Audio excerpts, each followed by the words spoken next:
Assalamualaikum warahmatullahi wabarakatuh. Waalaikumsalam warahmatullahi wabarakatuh. Jumpa lagi dengan saya Delvin Damri. Di sini saya sekarang tidak sendirian bersama. Halo guys, kenalin nama aku Ega dari Universitas Negeri Jakarta, Fakultas Ekonomi, Program Studi Pendidikan Ekonomi. Nah, jadi di sini Ega ini adalah mahasiswa Universitas Negeri Jakarta, jurusan Pendidikan Ekonomi. Iya, jurusan Pendidikan Ekonomi. Yang sedang dimana Ega ini praktek mengajar di SMA Negeri 108 Jakarta. Dan kali ini saya ingin sharing-sharing, ingin tahu gimana sih pengalaman Ega sebagai mahasiswa mengajar di sekolah. Gimana mungkin sebelumnya ada pengalaman atau mungkin sebelumnya udah ada pengalaman. Nah, sebelumnya tuh udah pernah ada pengalaman ngajar apa belum sih? Kalau dari aku pribadi nih, Pak Delvin. Jadi kalau ngajar di sini atau ngajar anak murid, ngajar siswa itu baru pertama nih dari hidup aku sendiri. Karena sebelumnya juga belum pernah ngajar bimbel, belum pernah ngajar TK, belum pernah ngajar SD, belum pernah SD, belum pernah. Ya kalau ngajarin adik itu mungkin sering, tapi kalau untuk ngajar yang secara keseluruhan dalam kelas itu belum pernah. Jadi ini adalah first time aku di mana ngajar PKM, praktik kegiatan mengajar, selama kurang lebih 6 bulan dari Juli sampai nanti November, akhir November ini kelar gitu di sekolah. Ya itu merupakan hal yang baru lah, atau pengalaman yang baru yang aku laksanain gitu. Berarti sekarang semester? Kalau sekarang semester 7. Jadi kalau di kita ini semester 7 ini kita PKM, praktik kegiatan mengajar 20 SKS yang nanti dikonversi di Siakat gitu. Terus nanti sebelumnya di semester 6 kita PKL, praktik kerja lapangan di dunia usaha dan industri. Baru di semester 7 kita di PKM atau kita ngajar nih. Soalnya kita di program studi pendidikan. Jadi wajib hukumnya bagi mahasiswa pendidikan itu untuk ngajar atau untuk PKM gitu. Nah, kenapa memilih SMA Negeri 108 sebagai tempat untuk mengajar? Apakah emang sudah turun-menurun dari sebelumnya? Apa emang pilihan dari teman-teman? Atau emang dari dosen rekomendasi? Itu kenapa bisa, oh yaudah nih akhirnya 108, apa sih awalnya gitu? Oke, jadi awalnya itu kita satu kelas tuh dapat list urutan teman lalu gitu. Terus rata-rata tuh yang lain tuh daerah Rawamangun, Pulau Gadung, Jakarta Timur gitu, Jakarta Pusat dan lain sebagainya. Aku lihat nih ada yang domisili di Jaksel di 108 ini, dan aku ngeliat di teman-temanku juga kan ada ya yang rumah di Tangerang juga, ada yang rumah di Jakbar. Kayak kayak kita ngambil ini aja yuk gitu. Kalau misalnya kita ngambil di Jaktim terlalu jauh juga, sayang juga kan gitu. Akhirnya aku dan teman-temanku dan keempat temanku lainnya sepakat untuk PKM di 108 ini atau di SMA Negeri 108 Jakarta. Dan dari dosen pembimbing kita itu juga kebetulan rumahnya di Tangerang gitu, Tangerang Selatan, jadi nggak begitu jauh mobilisasinya dari rumah beliau ke SMA Negeri 108 Jakarta gitu. Nah, terus di sini itu ketika sudah mendapat sekolah di sini tuh ngajar pelajaran apa aja sih di sini? Oke, kalau ngajar di sini aku itu kan dari pendidikan ekonomi. Berarti aku ngajar ekonomi gitu, ekonomi SMA gitu. Tapi di sini juga kebetulan aku dapat jatahnya atau bagiannya ngajar di ekonomi kelas 10 nih pada jadi masih baru-baru lah kita ngelihat siswa-siswanya masih dari SMP ke SMA, transisi lah ya gitu, transisi. Nah, ini kan baru pertama kali ngajar. Terus sebelumnya belum pernah ngajar kan? Sebelumnya mungkin kuliah, belajar, diajarin. Sekarang datang ke sekolah mengajarkan. Itu kira-kira persiapan apa sih yang tadinya disiapkan untuk mengajar itu gitu? Tadinya kan belum ada persiapan. Iya. Jadi kalau yang aku persiapin itu setiap mengajar tentu jelas materi ya. Materi yang diformulasikan ke bahan ajar atau ke media ajar berupa PowerPoint gitu, agar anak-anak muridnya itu bisa langsung paham gitu.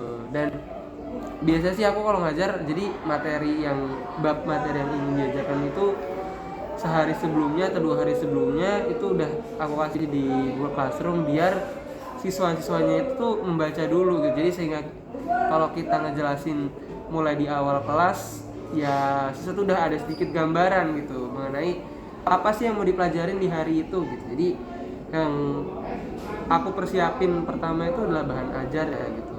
Nah di sisi lain juga selain ada bahan ajar pasti ada administrasi lainnya gitu, kayak modul ajar gitu, program tahunan, program semester gitu. Nah, karena ini baru pertama kali mengajar ini, kira-kira ada nggak sih kesulitan yang dialamin ketika mengajar? Kesulitan apa yang dirasakan? Ternyata mengajar sulit nih. Apa sih hal apa?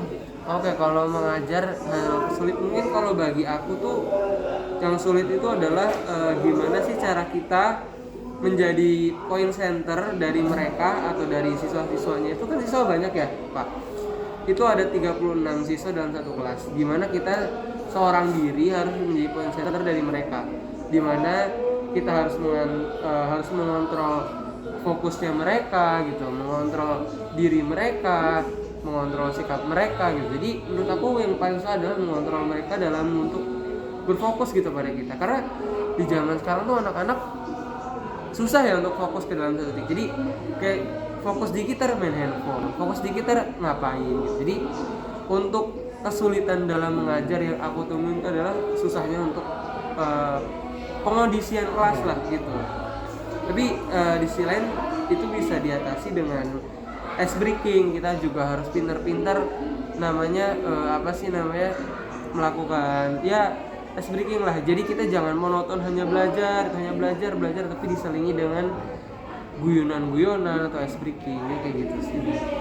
Tapi sebelumnya tuh udah punya cita belum sih sebagai guru? Kalau cita-cita jadi guru tuh sedikit cerita bahwa dulu tuh pengen banget jadi guru matematika dulu, nggak di SMP SMA. Tapi ternyata Tuhan berkehendak lain kan gitu. Jadi saya nggak dapet FMIPA juga, nggak dapet matematika nggak dapet, terus saya di bidang ekonomi. Jadi ya angan-angan cita-cita menjadi guru matematika itu hilang.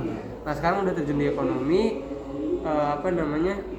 cita-cita guru ada, cuman nggak seperti dulu gitu, nggak menggebu-gebu saya pengen jadi guru nih gitu. Jadi ada, tapi nggak seperti dulu gitu. Ya akhirnya merasakan jadi gini, jadi guru tuh seperti ini nih gitu. Iya, jadi guru tuh kayak gini loh gitu. Akhirnya meskipun nggak dapat matematika, akhirnya bisa terjun menjadi guru di bidang lain gitu. Iya. Oke, nah di sini tuh ketika kalian melihat murid-murid itu respon ketika mengajar itu apa sih kesan mengajar di SMA 108 ini? Oke, yang aku dapetin di SMA 108 selama ngajar itu adalah, karena aku ngajar kelas 10 ya. Kelas 10 itu kan transisi dari SMP ke SMA, di mana mereka masih ya bercanda-bercandanya masih anak-anak SMP lah ya gitu. Cuman yang aku temuin ini adalah di 108 ini lah, mereka so far ketika aku ngajar mereka feedbacknya itu juga lumayan sih. Jadi nggak ada yang nggak menyimak gitu. Jadi mereka semua fokus gitu, terus tugasnya juga mengerjakan gitu. Cuman masih ada yang PR-nya ya, mereminder tugas kan mereka baru kelas 10 dan kaget kali ya, apalagi kelas 10 sekarang kurikulum merdeka kan, yang dimana seluruh mata pelajaran harus mereka kuasai gitu kan. Barunya dia akan melakukan peminatan nanti di kelas 11 atau pemilihan mata pelajarannya. Terus guru-guru di sini gimana? Membantu kalian atau mensupport kalian nggak? Kalau guru-guru di 108 ini saya cuma jempol 2 jempol gitu untuk SMA 108 gurunya. Jadi memang sangat sangat care juga sama kita yang PKM, sangat peduli dan sangat pengertian. Mereka beliau juga sangat membantu kita dalam segi administrasi, terus karena mereka sudah lebih dulu dibanding kita di sini. Jadi mereka mereka lebih sering memberikan nasihat kayak nanti di sini tuh gini gitu, terus rasa kekeluargaannya juga tinggi, terus apa namanya, mereka tuh welcome gitu dengan mahasiswa PKM kayak saya dan beberapa teman saya gitu. Kira-kira ada nggak sih motivasi buat generasi selanjutnya untuk menjadi seorang guru di zaman yang sekarang ini? Mungkin orang pada nggak mau jadi guru nih karena kan mungkin ngelihatnya mau jadi youtuber atau ngelihatnya jadi artis. Maksudnya untuk belajar menjadi seorang guru, kira-kira ada nggak sih pesan-pesannya itu? Kalau apa ya, pesanku buat generasi milenial tuh sebenarnya jadi guru tuh nggak seperti yang kalian pikirkan lah gitu. Mungkin kalau dulu guru kesejahteraannya itu kurang gitu, apalagi di DKI itu enggak ya. Jadi kayak kalau guru-guru apa guru DKI itu kalau masalah kesejahteraan alhamdulillah pasti ada gitu. Jadi buat teman-teman yang nonton, kalau pengen jadi guru silahkan jadi guru, jangan sampai salah untuk terjun gitu. Pengalaman-pengalaman yang ada nggak, pengalaman-pengalaman yang pengen diceritain gitu ketika jadi guru gitu? Pengalaman yang pengen diceritain itu adalah apa ya, ketika mengawas gitu. Kalau menurut aku ketika mengawas itu apa ya, jadi suatu hal yang suatu kesempatan gitu bagi aku untuk memperkenalkan diri, baik itu dari pribadi dan dari kampus juga ke anak-anak di 108. Kayak contoh misalkan aku kan cuma ngajar 3 kelas ya, pada kelas 10C, 10B, dan 11 IPA 3 gitu. Nah ketika di pengawas dan dua pengawas itu saya bisa gitu tahu karakteristik dari kelas yang saya ajar gitu, dan saya juga bisa apa ya, ibaratnya mengajak mereka untuk dan mereminder mereka untuk kayak terus mempertahankan yang bagus agar masuk di universitas tujuannya gitu. Saya juga apa namanya, dalam tanda kutip mempromosikan dikit lah alma mater saya gitu ya, UNJ ke mereka gitu. Udah gitu aja kali ya. Nanti mungkin di selanjutnya kita bahas tentang dunia perkuliahan, beasiswa dan lain sebagainya. Karena salah satunya Ega ini salah satu mahasiswa yang mendapatkan beasiswa dari Bank Indonesia. Iya. Oke, makasih banyak Ega. Iya, sama-sama. Selalu. Amin. Assalamualaikum warahmatullahi wabarakatuh.